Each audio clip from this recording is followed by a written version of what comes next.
Hi, this is Ken of Rist Innovations. Today, let's talk about how I made this beautiful chess set using maple and walnut. I'll cover tips and techniques on how I made the chessboard, as well as how I made all of the chess pieces. So let's go ahead and get started. The board. First, let's talk about the chessboard. Since I don't have any video of the original board, I will recreate how I made the board now. The core of the board is 3/4 inch plywood, and I attached a solid walnut to the edges of the plywood using biscuit joints. The square sizes are 2¼ inches, and I laser cut them out of maple and walnut veneer. You could also cut them with a scalpel and a straight edge. I taped the veneer pieces together using Scotch tape. Jim McDonald, a veneer professional, showed me that Scotch tape is better than veneer tape because you can see the seams and it's much easier to remove the Scotch tape than the veneer tape. Once everything is taped together, it's time to glue the veneer to the plywood core. I made the walnut edging wider than the final dimensions so it will be trimmed later. I apply glue evenly to the veneer, then tape it to the plywood and place everything into a vacuum bag. You could also clamp the veneer by using a caul and lots of clamps. For the original board, I also placed walnut veneer on the back of the plywood to prevent warping and to make it look like a solid piece of walnut.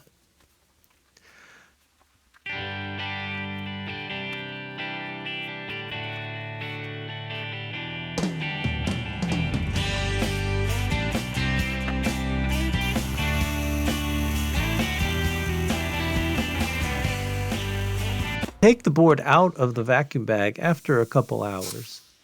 Once the glue is fully dry, I did some light sanding, and then on the original board, I applied 4 coats of a satin wipe-on polyurethane. The pieces. Tell me more, chess piece man. That's good. Tell me more, Chester. Chester? That does not mean. I cut 10 pieces of 1-inch diameter maple dowels, about 2 inches long, for the pawns. And I cut 15 pieces of 1.5-inch diameter dowel from 2.5 inches to 4¼ inches long, depending on the specific pieces I was making.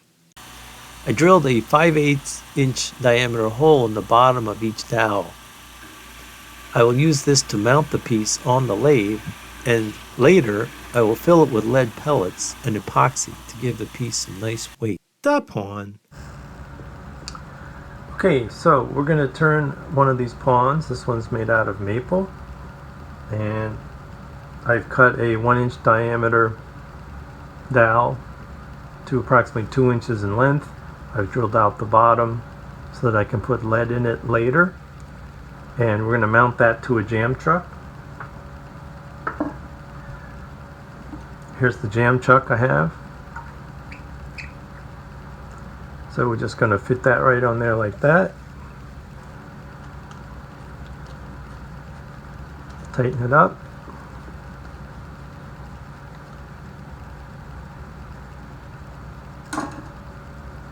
Then I'm going to line up the jaws, looking for the number 1 jaws, which is here, which I've also marked on my jam chuck.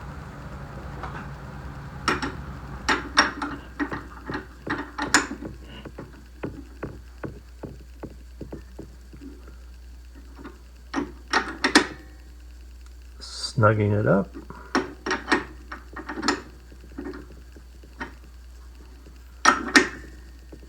Okay, good and tight.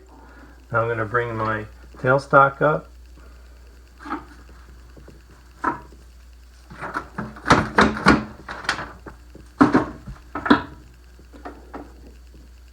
This follower I've made has a 1/2-inch diameter on the end of it,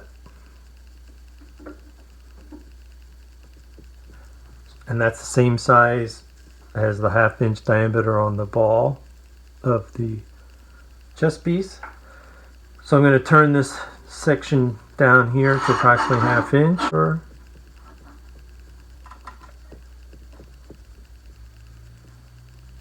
I have a little storyboard here that has some of the key dimensions.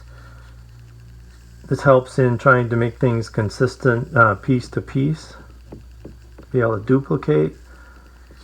So there's a key feature. This is the diameter of the ball. Here's the end piece. Just to give you a sense, there's going to be another little bead here. I'm going to be turning all this down though, so those dimensions will disappear, but just to give you a sense of what I'm up to.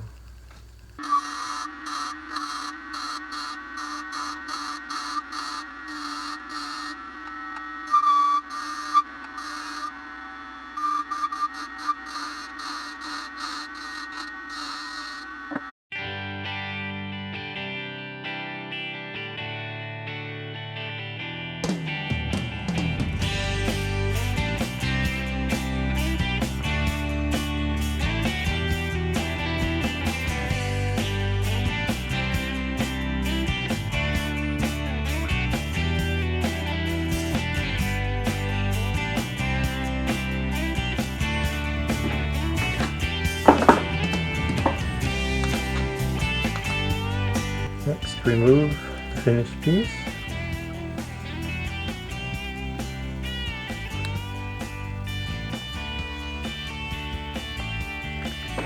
There we go. Da bishop. The bishops and queens are made similar to the pawns, so I'll just speed up the video on these pieces.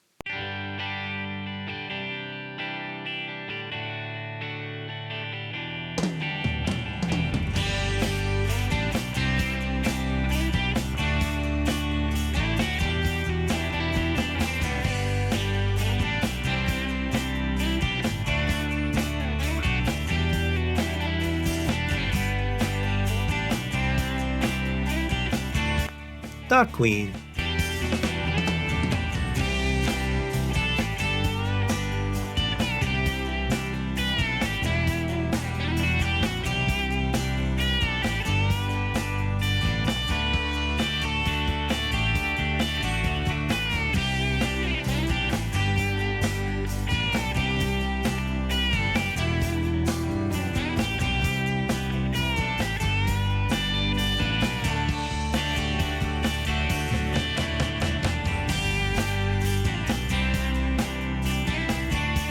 Da king. Most of the king can be made on the lathe, but the cross at the top needs some extra work.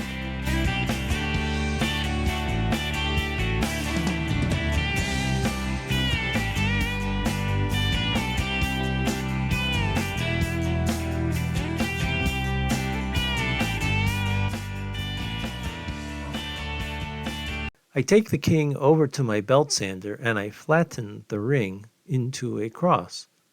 Then it's back to the lathe for some final hand sanding. Da rook. Most of the rook can be made on the lathe, but the top slot features I make by bringing the piece over to the drill press, and I drill 4 small holes 90 degrees from each other. Then it's back to the lathe for some more turning and for drilling out the top of the rook.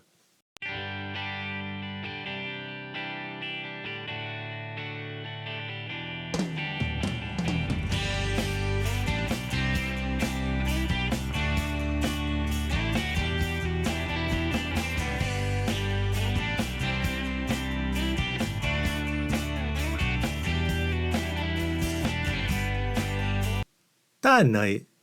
The knight is initially turned on the lathe, but most of the work to make the knight is at the bandsaw and the drill press. I attached a knight side profile template on the turned knight and I cut the profile out on the bandsaw. Then I rotated the knight 90 degrees to cut out the sides of the knight.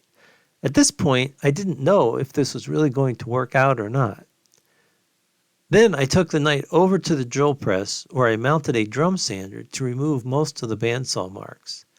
This worked really well. Then it was back to the lathe for some final hand sanding. Da finishing. After repeating everything, but this time using walnut, I had all the pieces ready for finishing. For finishing, I applied 4 coats of satin wipe-on polyurethane, and I used this drying rack to apply all the finishes. Da weights. I made this rack to hold the chess pieces upside down so I could add the lead weights. I added these small lead pellets into the bottom of each chess piece.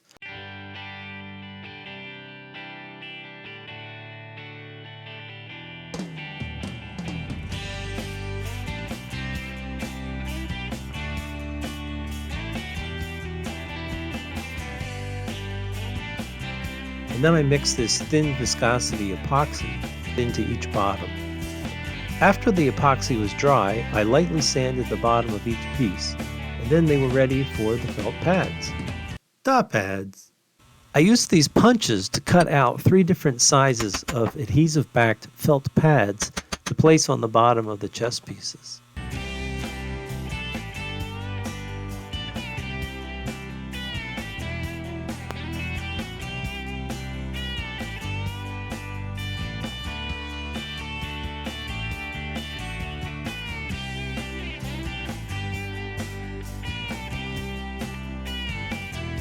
Top project.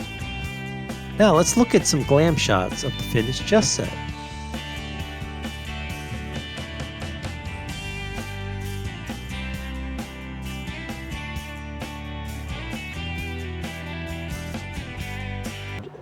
If you're interested in a small project, I have another video on making a pewter wine bottle coaster, and its link is here.